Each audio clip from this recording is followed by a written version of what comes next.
Most people plant their gardens like factories in neat, single-file rows of annual vegetables that live for a season and then die. This is a system that demands constant work for a temporary reward. That fundamental mistake costs them 20 years of free food. They spend every spring buying seeds, every summer weeding, and every fall clearing dead plants, trapped in a cycle of labor that never builds a permanent asset because they are thinking in terms of one season, not one generation. This is not gardening, this is calendar engineering. It requires a shift from the temporary mindset of an annual vegetable patch to the permanent, multi-generational thinking of a food forest. Today, I'm going to show you how to build a 3-layer, 7-tree food forest in your backyard this February. This is a system that, once established, will feed you for 20 years with a fraction of the work of a traditional garden. This is not a theoretical permaculture lecture. This is a practical, step-by-step system based on the timeless wisdom of John Seymour, designed for a standard backyard. And it starts not in the warm days of spring, but in the cold, dormant heart of winter. This is the moment when most people freeze, not from the cold, but from uncertainty, staring at a patch of frozen lawn, wondering if they're about to ruin their yard. I know that feeling. The first time I planted a bare root tree, a stick with a few sad-looking roots, into the cold February ground, the voice in my head, trained by decades of wait for spring gardening advice, was screaming at me to stop. But I didn't. And that decision is still feeding me today.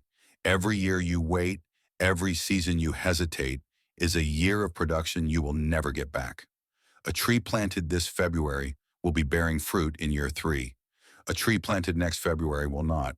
That is a year of lost harvest, a year of continued dependence on the supermarket, and a year of your food forest being 1 year further away.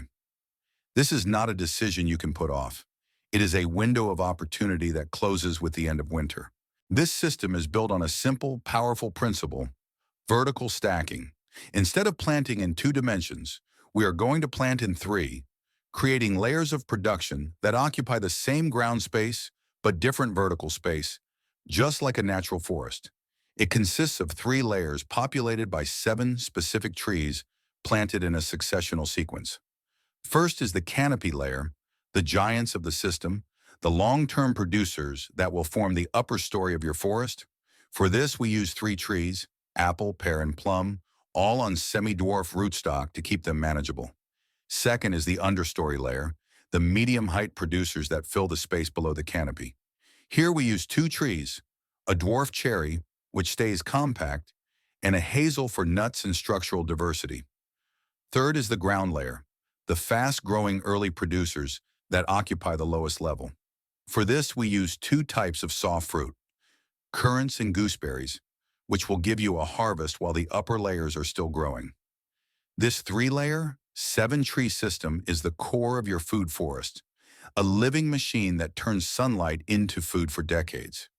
But this is where most people fail. They hear food forest, and they plant everything at once, a chaotic mix of trees and shrubs without understanding the sequence, the timing, and the structure.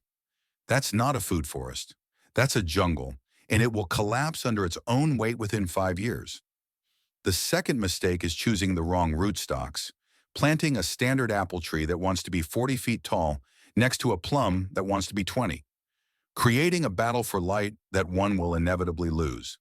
The third and critical mistake is planting at the wrong time, waiting for the warmth of spring to plant container-grown trees from a garden center instead of planting dormant bare root trees in the cold of February. This system has 3 non-negotiable laws. The first is timing. You must plant bare root trees during their dormant season in February for most temperate climates.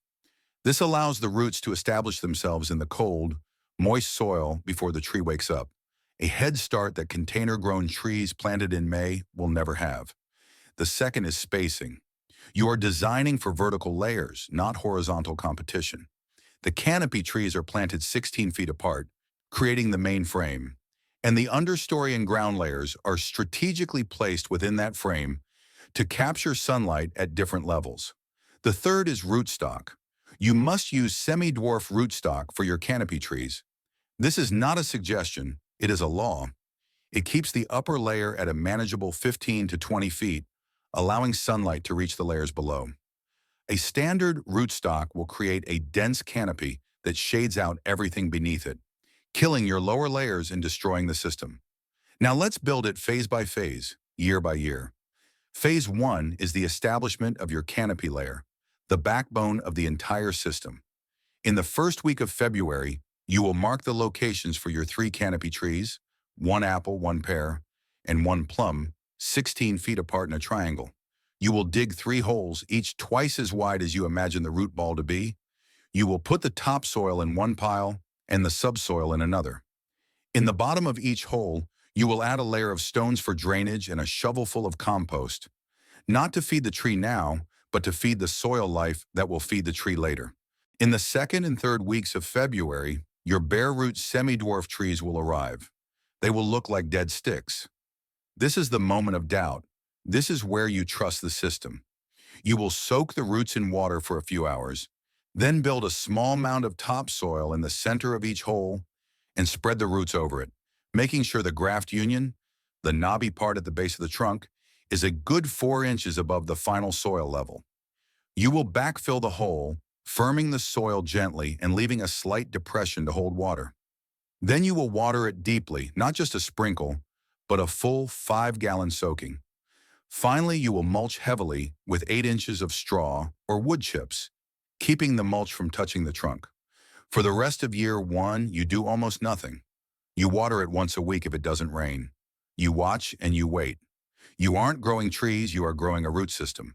By the end of year 1, you will have 3 small, healthy trees that have spent a full season establishing a deep, resilient root network, the invisible foundation of your future abundance. This is the critical first step that most people rush, and it is the reason their trees fail 2 years later. You are playing the long game. You are building an asset, not just planting a tree. Phase 2, the understory layer, begins in the second year. In February of year 2, you will plant your dwarf cherry and your hazel tree. You will plant them in the spaces between your now established canopy trees, about 8 to 10 feet away from their trunks. The process is the same. Dig the hole, add compost, plant the bare root tree, water deeply, and mulch. By the summer of year 2, you might get your first handful of currants and gooseberries from the ground layer you will plant next. In year 3, you might get your first small harvest from the dwarf cherry. You are now seeing the genius of the layered system. Production begins in stages, filling your basket while the larger system matures. This is a critical psychological victory. The early yields from the lower layers provide the motivation to continue, the tangible proof that the system is working long before the canopy trees begin to bear fruit. This is how you build momentum. This is how you stay committed to a 20-year project. You are not just planting trees, you are building a self-reinforcing system of abundance. Phase 3 is the ground layer, the final piece of the puzzle. In February of year 3, you will plant your currants and gooseberries. These are tough, hardy shrubs that will thrive in the partial shade of the growing trees. You will plant them in the gaps 4 to 6 feet apart, creating a living mulch that suppresses weeds, retains moisture, and, most importantly, produces fruit. By the summer of year 3, your ground layer will be in full production. By year 5, your canopy trees will begin to bear their first significant crops. You have now built a fully functional 3-layer food forest. You have transformed a flat, 2-dimensional piece of lawn into a 3-dimensional food-producing ecosystem. You have stopped thinking like a gardener and started thinking like an architect of abundance. You have stopped being a consumer of landscapes and started being a creator of them. You have stopped renting your food security and started owning it. This is not a garden you plant. It is an ecosystem you assemble. It's a shift in thinking from the short-term, high-labor world of annual vegetables to the long-term, low-labor world of perennial abundance. This is not a hobby. It is an infrastructure project for your family's future. A $200 investment in 7 bare root trees in the first 3 years becomes a food-producing asset that yields $800 to $1,500 worth of fresh organic fruit and nuts every single year for the next 2 decades. That is a 400 to 700% annual return on your initial investment, an ROI that Wall Street can only dream of. But the real return is not measured in dollars. It is measured in food security. It is measured in the 24 weeks between May and October when you are harvesting fresh fruit from your own backyard. It is measured in the hundreds of plastic containers you will no longer bring into your home. It is measured in the jars of jam, the bags of frozen berries, and the boxes of stored apples that feed you through the winter. It is measured in the knowledge that you have broken your dependence on the industrial food system, with its Chilean grapes and Mexican strawberries, for a significant portion of your family's nutritional needs. It is the taste of a sun-warmed apple picked from a tree you planted as a stick that tells you that you are no longer just a consumer, but a producer. It is the feeling of walking through your own small forest, picking fruit from every level, that tells you that you have created something that will outlast you. It is the quiet confidence of knowing that no matter what happens at the supermarket, you have a resilient, productive system in your own backyard. Now let's talk about zones. Most people think a food forest is a tropical luxury, something that only works in California or Florida. That is wrong.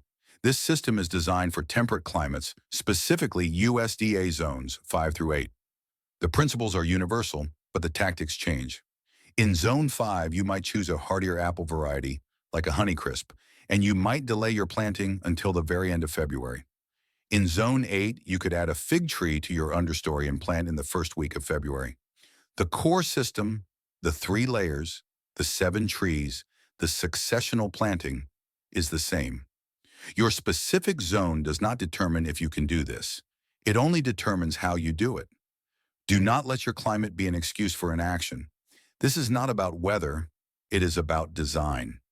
This is what real self-sufficiency looks like. Not a perfect, weed-free lawn that costs you money, but a productive, multi-story ecosystem that feeds you.